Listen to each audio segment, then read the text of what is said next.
Salut tout le monde, chapitre 199 de Dan Dadan. Et oui, ça sera pas une lecture en direct, car si vous avez noté, ça fait à peu près 15 jours, ouais, peut-être même un petit peu plus, que j'ai pas fait de vidéo déjà à cause de la chaleur. Il a fait plus de 30 degrés chez moi, autant vous dire que c'était impossible de faire quoi que ce soit. Et ensuite, j'ai un souci aux yeux, ce qui fait que je n'aurais pas réussi tout simplement à faire la lecture d'un chapitre en gardant les yeux ouverts, tout simplement. Alors, le chapitre était incroyable comme toujours, et c'est essentiellement concentré sur le gamin qui est en train de devenir vieux.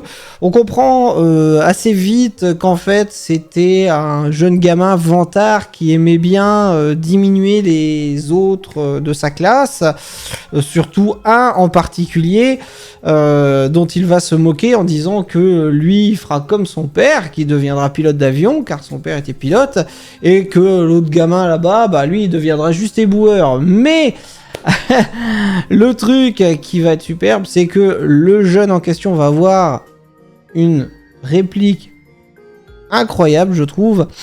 C'est que plutôt que de se morfondre sur lui-même en étant triste de ce que lui pense, il va simplement dire bah en fait les éboueurs ça sert énormément à garder la ville propre, donc pour lui c'est un compliment, il va le remercier, ce qui va vachement énerver le gamin en question. Donc suite à ça, il va se dire qu'il va être puni en étant enfermé dans la malle, et maintenant il ne pense qu'à une chose en voyant Zuma et tous ses copains, c'est d'aller s'excuser auprès de son camarade de classe afin de se repentir un peu de s'être comporté comme un con. En conséquence de quoi, ils vont décider d'aller dans la cabine de pilotage aider Mamie Seiko. Et ils arriveront pile au moment d'ailleurs parce qu'elle était en train de pointer du nez, la pauvre, et de s'évanouir. Du coup, le fait que l'autre l'appelle, c'est pas madame, c'est mademoiselle ou je sais plus quoi. Donc du coup, ça va ça va la remettre. Elle aime bien qu'on la complimente sur ça. Ou comme quoi elle cuisine bien, rappelez-vous. Donc ça va la réveiller. Lui, le gamin qui est en train de devenir vieux, sachant que son père était pilote et qu'il l'a déjà emmené dans la cabine pour faire des simulations de vol. Excusez-moi, je ferme les yeux, en fait, je me sens mieux avec les yeux fermés parce que garder les yeux ouverts, en fait, ça me pique. Donc là, on a l'impression que je dors, mais ne vous inquiétez pas du tout, je dors pas. Je suis parfaitement conscient. Voilà. Donc, comme il faisait des simulations de vol en fait avec son père, il décide simplement d'aller aider à piloter l'avion. Mais à un moment donné, il faudra quand même savoir que entre le pilotage d'un véritable avion et des simulations, il y a une marge. Quand même, faut pas l'oublier. Et à un moment, il faudra vraiment qu'on m'explique quand même comment fonctionne cette notion d'éther. Parce que... Pourquoi ? Je veux dire, simplement, pourquoi piloter l'avion ? C'est... À un moment donné, rappelez-vous, si l'avion se fait piloter dans le monde normal... rappelez-vous 2 secondes. À un moment donné, l'avion fait un espèce de virage dans l'éther. Et ils disent, ah bah ça c'est parce que le pilote, dans la réalité, a fait un virage. Donc l'avion dans l'éther fait le même virage. L'avion suit le parcours... L'avion dans l'éther suit le parcours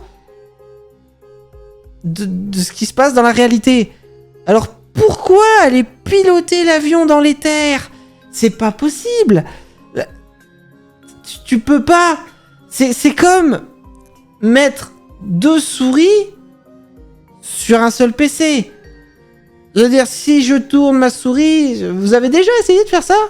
Alors effectivement, si toi tu vas vers la gauche avec ta souris et que le mec, lui, l'autre souris, va vers la droite, tu vois la souris qui fait comme ça. Effectivement. Mais à un moment donné, va y avoir conflit du coup entre ce qui se passe dans l'avion dans la réalité et l'avion, ce qui va se passer dans l'éther. Va y avoir un conflit. Donc à un moment donné, il faudra vraiment qu'on m'explique comment fonctionne cette notion d'éther, surtout pour ce qui est des objets mouvants, des avions, des voitures et autres, même bateaux. J'ai du mal à piger comment ça fonctionne et comment ça se pilote. Voilà. Est-ce qu'il y a vraiment besoin de le piloter? Enfin bref, on met ça de côté. Après, pendant qu'ils vont aider Mamie Seiko, on retrouve la famille Kito. Alors, j'aurais jamais pensé que la famille Kito finirait comme ça. Vraiment, gobée par un squal. Alors, oui, donc là, je reviens à ça quand même 2 secondes. Donc la famille Kito, qui maintenant est toujours sur l'espèce de serpent géant avec Gigi, Momo et la petite troupe, décide de les emmener dans leur repère pour les offrir en sacrifice. C'est ce qui va énerver l'œil maléfique.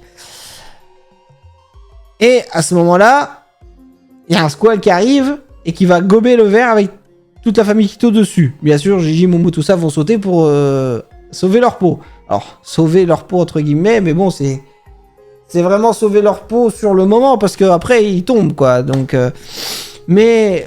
donc le maléfique qui avait pris possession de Gigi va donner un grand coup de pied dans le squal. Mais après ils vont être en train de tomber et ils vont simplement, grâce au pouvoir de Momo, se raccrocher à l'avion. Ok? Et ça se finit comme ça. Mais à un moment donné, il va falloir qu'on m'explique aussi comment ils vont faire pour re-rentrer dans l'avion. Parce que, je veux dire, là, ok, la main magique, on va dire ça comme ça, de Momo, c'est agrippé à l'avion. Un avion qui doit foncer à... À combien ça va un avion? 600 km/h? Je sais pas combien ça va un avion, j'ai pas été chercher sur internet. Et en plus, je suis sûr que ça dépend même des avions. Alors, mais l'avion, il va à combien là? Ok, il s'accroche à l'avion. Mais comment ils vont faire? Comment tu fais pour rentrer dans un véhicule qui va à plus de 200? Allez, on va être sympa, on va dire à plus de 200. Déjà, le TGV, lui, ça doit être 300, je crois, km/h. Donc un avion, ça doit être encore plus rapide, j'imagine, au moins 500. Comment tu fais pour rentrer dans un objet qui va à plus de 500? Et je suis sûr, je vais dire, j'ai pas encore regardé, hein, mais tu peux être sûr qu'au prochain chapitre, dès les premières pages, je vais dire une connerie, mais bon, c'est pas grave, on s'en fout. Dès les premières pages, tu auras Gigi, tout ça, tout le petit monde qui seront dans l'avion en disant « Waouh, la vache, heureusement qu'on a réussi à vous choper !» Mais mais t'es rentré comment à ce moment-là? Je suis sûr qu'il y aura même pas d'explication, ils vont être dans l'avion et on saura même pas comment ils ont fait. Mais bon, de toute façon, c'est tellement illogique en ce moment. Mais c'est super, je dis pas que c'est nul. Je dis pas que c'est nul, loin de là. Loin de là. Mais c'est tellement absurde qu'on n'a aucune explication de toute façon. Faut bien se dire, c'est un manga, c'est pas la réalité. D'accord, ok. Mais quand tu nous mets 2-3 trucs réels et que bah tu nous les expliques, et puis là quand tu nous mets des trucs comme ça surréalistes, bah du coup ça serait bien de les expliquer aussi. Enfin bref. Bon, excellent chapitre. Du coup, j'ai hâte de voir, donc je vais m'attaquer tout de suite au chapitre 200 et puis on se retrouve tout de suite pour la prochaine vidéo. Allez.